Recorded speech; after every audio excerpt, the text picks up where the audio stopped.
Have you ever noticed that sometimes people may misinterpret your body language? For me, very often, this is the difference between having a really low energy versus being antisocial. So I personally find that this is one of the biggest challenges, trying to avoid this misinterpretation and miscommunication. And so we'll be exploring that in this video. Hi everyone, Paul Micallef here from Autism from the Inside. I make weekly videos sharing the human side of autism, so make sure you hit subscribe to get the latest content. So if you've ever wanted a really effective way of making someone angry, basically you tell them that they're angry and you insist that they are angry, and then they will tell you, no, I'm not angry. And then you just repeat that process over and over again until the person is eventually quite frustrated and angry. And then you can say, I told you so. So obviously that's not very helpful for anyone concerned. However, if you're on the receiving end of that kind of misinterpretation of your body language, someone is telling me, no, you're clearly upset at the moment. Like, I'm starting to get frustrated at the fact that you keep telling me that I'm upset at the moment. But if we take that out of the equation, I actually was pretty calm and pretty happy before this misunderstanding started to take place. It's quite common for autistic people to have some combination of either like a flat affect in terms of facial expression and or some differences in voice modulation in terms of expressing emotions verbally through the non-verbal tones, and body language as well. How I hold myself in any given situation is not necessarily going to be the same way as everyone else. So I personally think that this unconscious misunderstanding is one of the main reasons that autistic people find social situations challenging, especially as children. Because if other people are reacting weird to you that has nothing to do with how you're actually feeling, and there's already a huge disconnect there, then suddenly you have to come back from that and you're not starting at an even playing field. So I'm very curious if that resonates for you. Do you find that other people often misinterpret your mood or your desires or your attention or your state or anything else like that? For me, one of the very common examples of this is differentiating between whether I have a low energy at the moment or whether I'm actually being antisocial and I don't like a person. Those two things tend to be a little bit difficult for others to distinguish, especially if people don't know me already. I got some feedback today, actually. I just sent someone a message saying, thanks for the chat the other day. I really appreciated that. And their response was, oh, okay, you enjoyed that. I wasn't sure. I thought I was pestering you. I thought you didn't want to talk to me. I thought you didn't like me. I thought I was bothering you and I should just go. And it was a bit awkward and uncomfortable for me, and I stuck around for a little bit and then I left, and I thought about sending you a message afterwards to apologize, and I didn't do that, and it's been obviously going around in circles and thinking about it again and again since then, and all of that was news to me. I just thought we had a nice chat, whereas the other person, presumably because I was in a very low energy state, maybe I should try and describe what I mean by that, which I will do in a minute. I have a different example that will make that hopefully fairly obvious. But I didn't have much energy. I wasn't very responsive. I wasn't making eye contact. I wasn't masking. I wasn't really responding in a way that would obviously lead the other person to know, to get the reassurance that I'm listening and I'm interested and I want to be part of this conversation. So it kind of makes sense that it's difficult for someone to tell the difference between those two things. I'm also thinking of another social event that happened recently where I was, again, low energy, and someone was attempting to engage me in polite conversation. And it's not like it was a specifically small talk situation. We'd known each other for some time, but they were just talking like, so how are you going? What are you doing? How, like, let's catch up. Let's actually talk. And I just did not have the energy for that. And I realized I don't really have an effective strategy at all in that situation, because with a stranger, it's fine. I can just give them, yeah, I don't want to talk to you vibes, and that's usually fine. But with someone I do want to maintain a long-term relationship with, but who doesn't necessarily understand what I need in a low mood, how do I communicate? Yes, I want you to talk to me. Yes, I want to catch up and engage you in conversation, but I'm really low today. I don't have a lot of energy today. Yes, I'm here in person, but my brain isn't really switched on, and trying to form words is really difficult. Trying to process information when you're talking to me is really difficult.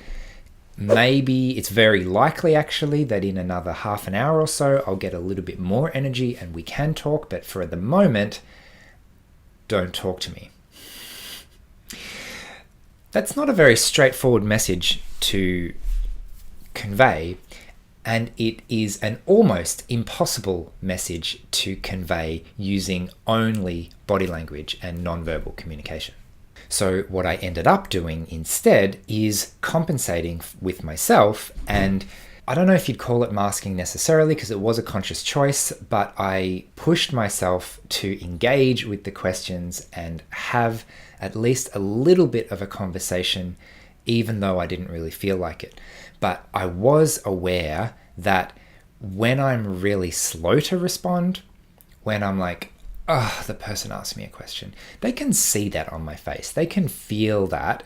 And it's not a nice feeling to ask someone a nice, inviting question and for them to go, oh, I can't believe this person is asking me a question again.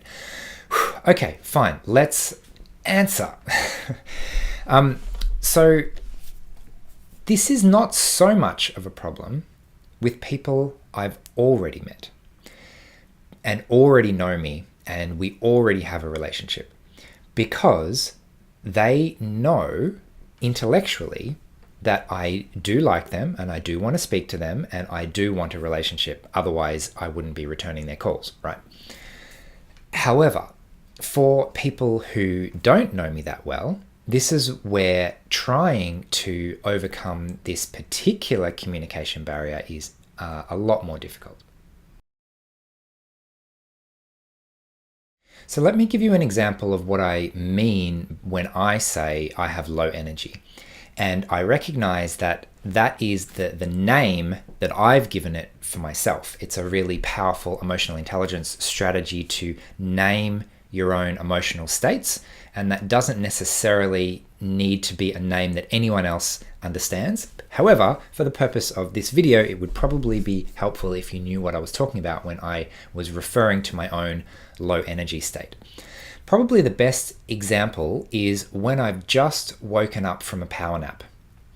My brain is almost asleep still. I think they call it sleep inertia, where you've woken up, you're technically awake, but your brain is still waking up a little bit.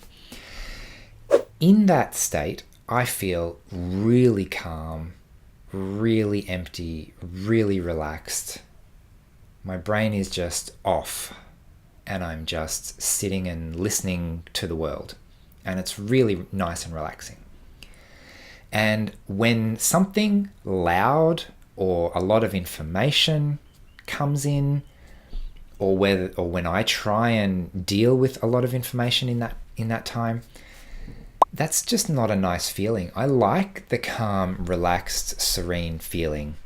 And it's just a bit jarring to have all that information come at me, and I just tend to push it away so that I can stay in that low energy state.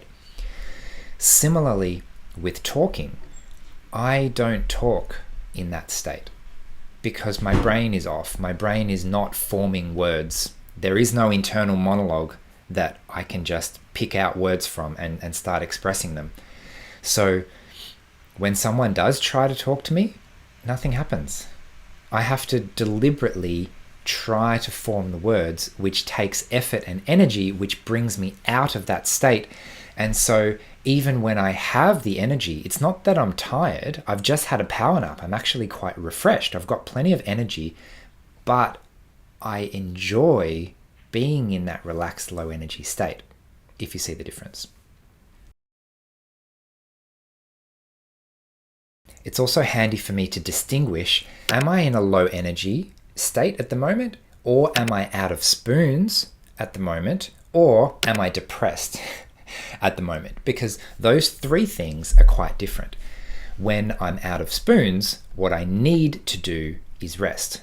When I'm depressed, sometimes I need to rest, but sometimes I need to get myself out of the house and doing things and distract myself a little bit so that I can help bring in a new type of energy. The key difference with my low energy state is I'm enjoying the low energy state. Very often it comes after a fairly high energy state. So especially in social situations. So if I've been around a lot of people, if I've been talking a lot, if there's been a lot of interesting intellectual conversation or other things like that with a lot of people that I've been paying attention, eventually I'll get a bit tired of that and my energy will just, it's not so much crash, but it dips significantly. And I've learned that that's when I need to take a break. However, I don't necessarily need to go off by myself if there are people who can understand what's going on and actually allow me to stay in the social situation at the time.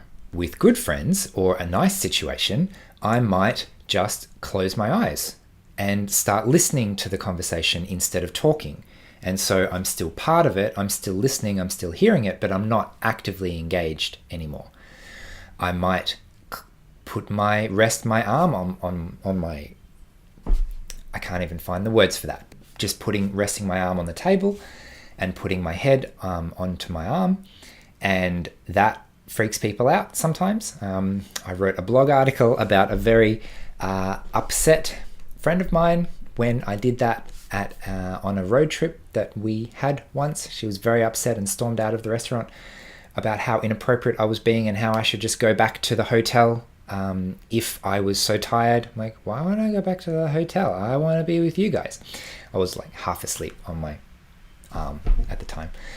The reason I'm mentioning that is because of another really key distinction that I've made, and I'm curious to see if you've also have this distinction in your own life or not. And that is between whether I want to be around people or whether I want to be alone, or whether I only want to be alone because I don't have safe people to be around. I don't know if that makes sense. Let me try and explain.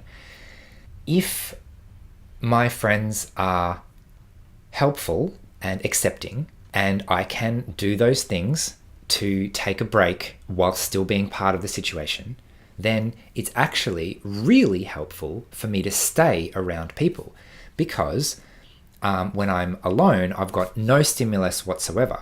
Whereas if I'm still in a group of people, I'm still listening to their conversation, and there is a chance, quite a high chance, that after a little dip in my energy, I will slowly get interested in the conversation again and then start participating a little more, and then I'll actually come back. Whereas when I'm alone by myself, then I don't get that help to come back into the situation. However, in a slightly more hostile situation where I'm only really welcome if I can mask, well, I can't be in that situation, so I would want to be alone. But there's a very big difference between wanting to be alone for the sake of being alone and wanting to be alone because it's too hard to mask and too hard to be accepted in the social situation. Very often I hear others in the community say things like, I don't like people, I don't like being around people. But I also see how they behave in groups of autistic people, which has a completely different quality to it. And I'm starting to think, do you actually hate people, or do you hate having to mask around people, and you hate the demands that a lot of situations in general society put on you, and that's why you don't like being around other people? So I might wrap up this video with that thought, because that is really interesting to me. It's made a big difference in my life having that distinction, so that I can deliberately look for opportunities to socialize in welcoming spaces, and I can deliberately avoid the kinds of situations where I would have to mask too much. But do you find this as well? Do you think that one of the reasons that a lot of situations in general society are challenging is because of the situation itself? Maybe that's the case. Is it because of the demands that other people are putting on you and how much you have to mask? Have you found safe places? Have you been around the autistic community? How is that different to the general public? Anyway, I've asked you about 15 questions. I haven't asked you 15 questions. I exaggerated. I've probably asked you about 5 questions. However, really keen to hear any responses you have in the comments. Otherwise, thanks for watching today. I hope you found this video interesting. I hope I made some sense. Thanks for watching, and I'll see you again next week.